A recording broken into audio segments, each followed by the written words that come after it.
application decision because I believe it's not a correct implementation of Newark law. I did not appeal it because I want some kind of idiosyncratic treatment. Power plant is not an accessory use, and that will be addressed in more detail by Mr. Crystal. I'm going to talk about how it is an impairment, not an alleged impairment to the neighborhood. If it's an impairment to the neighborhood, as you know, it cannot be an accessory use, and therefore the application fails. Before I get to the issue of impairment, I have a couple of comments to make on part of what occurred today. Some of that relates to a case that was raised by the city. It's in your PowerPoint. It's Tony Ashburn versus Kent County Regional Planning. I want to quote from that case that's actually, I think, at tab number 25 in the city's compendium. This is a quote that wasn't part of the PowerPoint, and I think you'll see why I'm calling your attention to it. The quote is that 9 Delaware Code, section 4811, empowers the commission to approve with conditions, disapprove, table the subdivision application. And the reason I want you to hear that language is because that's the kind of language that I want to hear from the city with respect to a zoning official. What I haven't heard yet is where the zoning official gets the authority to impose conditions in the same way that those conditions are authorized and enabled under 9 Delaware Code for the Kent County Commission. I also want to address the issues raised regarding DENRAC before I get to my impairment issue. First of all, this is a zoning hearing. It has nothing to do with DENRAC. Nobody's going to ask you to issue a permit. Nobody's going to ask you to measure pollution. Nobody's going to ask you to sanction anybody for violating a permit. You're not DENRAC. This is about zoning, and it's about whether the emissions, the admitted emissions, are in violation of Newark zoning code because they impair the neighborhood. And Mr. Hudson made an astute observation, and he asked whether if satisfying DENRAC's standards, if that was enough to say that it didn't impair the neighborhood, and it's not. This is an entirely different matter than what DENRAC looks at. Let me point out that I believe, and the affidavit will speak for itself, but I believe the affidavit from Paul Foster from DENRAC that was presented to the city was not correctly quoted. I don't think that the DENRAC standard is there is a net air quality benefit, which is the way it's been quoted to you. I think the standard is that there's no net increase. And I think that's very different. One other reference to DENRAC that's been made is the Bloom Energy permit. And I want to quote something from Secretary O'Mara in the approval of that permit.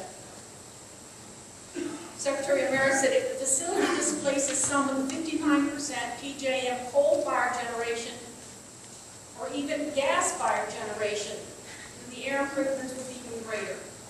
Gas-fired generation is fossil fuel burning, which is not what bloom boxes do. Gas-fired generation may be cleaner than coal-fired generation, but there are still emissions, and there are admitted emissions, and that's what I want to talk to you about when I talk to you about impairment in the neighborhood. The city has agreed that the power plant is not a primary use under the zoning code. It can only be an accessory use. Here's what emissions have been admitted in the application to DENRAC for emission permits. The estimated emission of nitrogen oxides is almost 74 tons per year. The threshold is 25 tons. And as Mr. McKelvey pointed out, the way you make up the difference is through emission credits, emission reduction credits, which are called permission to pollute. But I digress. The estimated emission of volatile organic compounds almost 68 tons. And the threshold is 25 tons. The admitted estimated emission of particulate matter less than 2.5 microns is almost 98 tons, and the threshold is 100 tons. The nitrous oxides and the VOCs combine in sunlight to make ground level ozone. You all know what ground level ozone is, and you know it's not good for your health because you see red alerts from NEMRAC and from the EPA, and you know when you see red alerts that people who are susceptible ought to stay inside. According to the EPA Green Book numbers from December of 2013, Delaware is in marginal attainment status for ozone and in non-attainment status for the particulate matter 2.5 microns. Historically, Delaware has been in non-attainment status for ozone, and that's also something that Mr. Foster from Denver addressed in his affidavit that was presented to the city. The emissions are relevant because they have a negative impact on health. It's not an alleged negative impact on health, it's an unrebutted impact on health. The ground level ozone causes irritation in the respiratory system. It causes reduced lung function. It aggravates asthma. That's from Denver's public information flyer.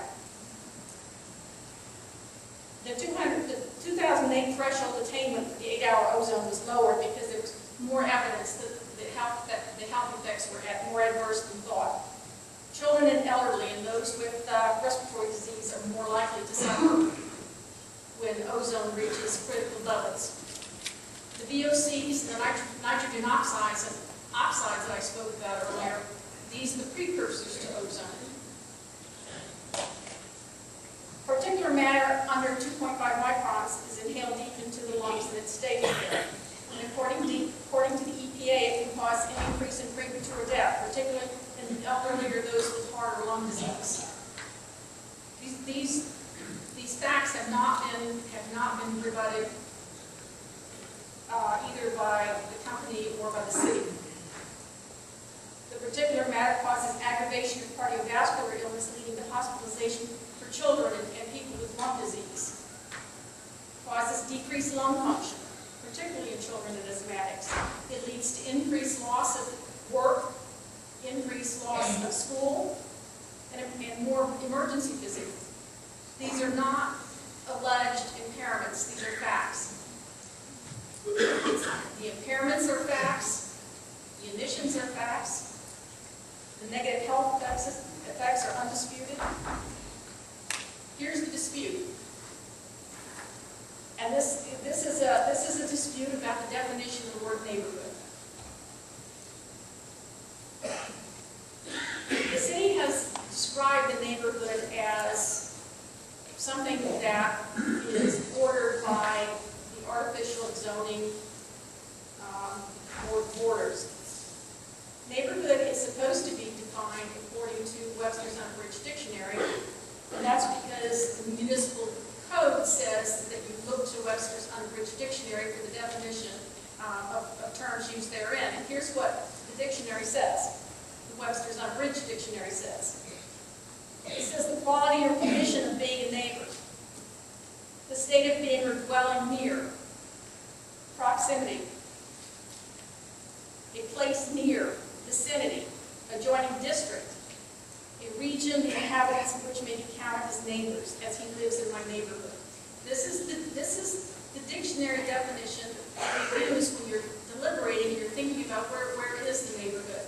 Because the neighborhood isn't the Star campus. And in fact, the neighborhood that the city is describing is not even the Star campus, because part of the Star campus is still zoned industrial. Bloom Energy is on an industrial zone parcel. So according to the city, the neighborhood for this power plant is Star minus the Bloom Energy, which only leaves the University Health School of Health Science. Appellants exhibit number 7 shows the neighborhood. It shows the schools that are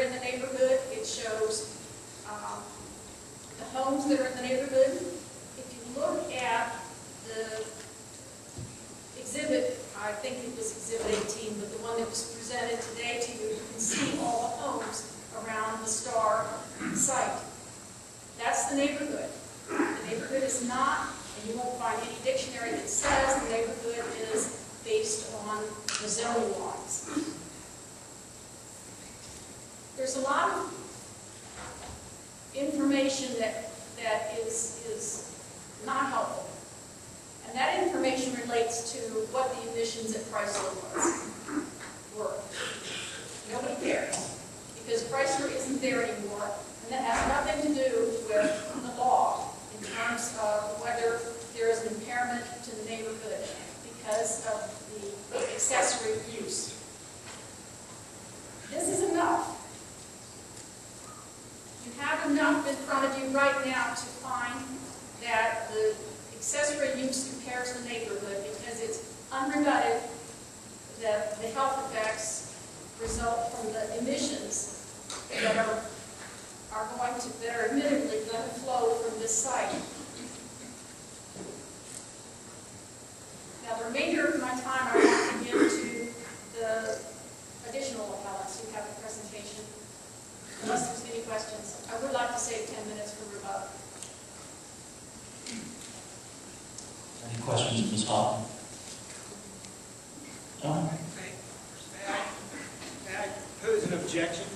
Sure. As far as rebuttal goes, it should only be the city and the parties who went first to have the rebuttal. It's not continuous rebuttal. Sir, rebuttal? Never stir rebuttal. Mr. Chair, we have a question that's arisen about whether or not the board will allow the appellants to present Sir rebuttal. And it's not something I had contemplated. I'm not sure how the members of the board feel about it.